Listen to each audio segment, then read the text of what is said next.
అర్థం కాని పరిస్థితి. నాకు కానీ కొడుకు పుడితే వాడిని నేను ఒక సేవకే ప్రభువా అని అంటుంటారు.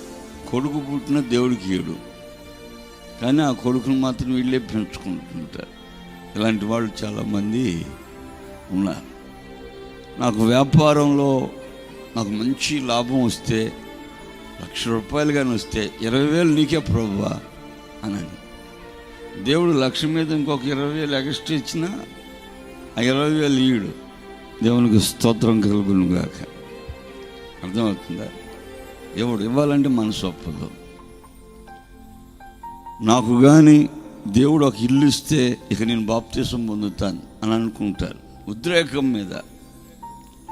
ఆ తర్వాత దేవుడు ఏదో ప్రభుత్వం ద్వారా స్థలమో ఇల్లు ఇప్పించిన తర్వాత ఆ మనిషి బాప్తీసమో పొందదు. అందరూ స్తోత్రం చెప్పండి.